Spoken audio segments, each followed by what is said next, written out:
Zlatokosa i 3 medvjeda.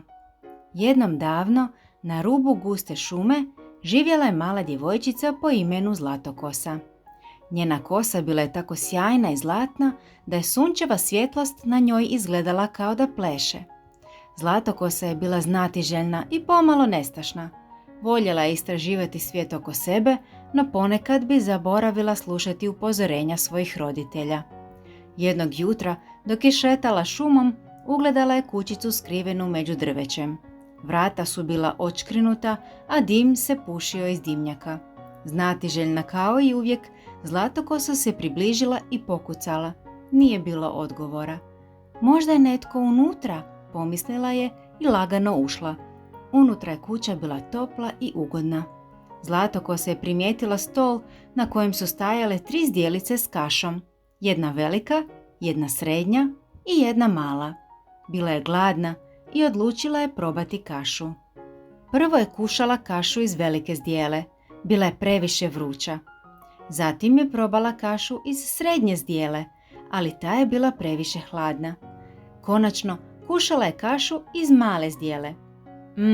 Ovo je savršeno, rekla je i pojela svu kašu iz male zdjele. Nakon toga ugledala je 3 stolca, veliki stolac, srednji stolac i mali stolac. Sjela je na veliki stolac, ali bio je previše tvrd. Srednji stolac bio je previše mekan. Na kraju je sjela na mali stolac. Ovaj je taman, rekla je, ali stolac je bio slab i slomio se pod njom. Umorna od svih tih isprobavanja, Zlatokosa je otišla na kat gdje su bila 3 kreveta. Prvo je legla na veliki krevet, ali bio je previše tvrd.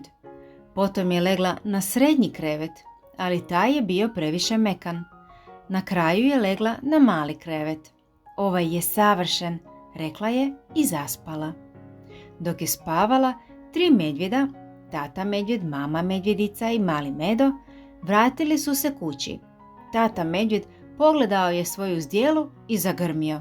Netko je jeo moju kašu.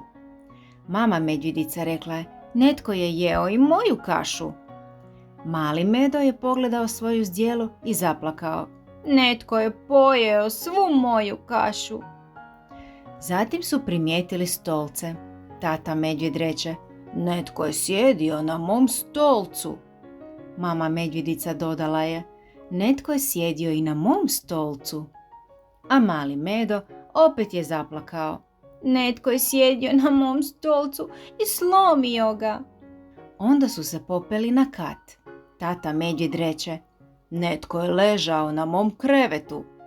Mama medvjedica uzdahnula je, netko je ležao i na mom krevetu. Mali Medo uzviknuo je, netko leži na mom krevetu. U tom trenutku Zlatokosa se probudila i ugledala 3 medvjeda kako je promatraju. Prestrašila se, skočila iz kreveta i potrčala niz stepenice. Istrčala je iz kuće i trčala kroz šumu sve dok nije stigla kući. Od tada je slušala roditelje i nikad više nije ulazila u tuđe kuće bez dopuštenja. A 3 medvjeda, pa oni su popravili mali Medin stolac, skuhali novu kašu i nastavili živjeti sretno u svojoj šumskoj kućici. Čiča Mića, gotova je priča.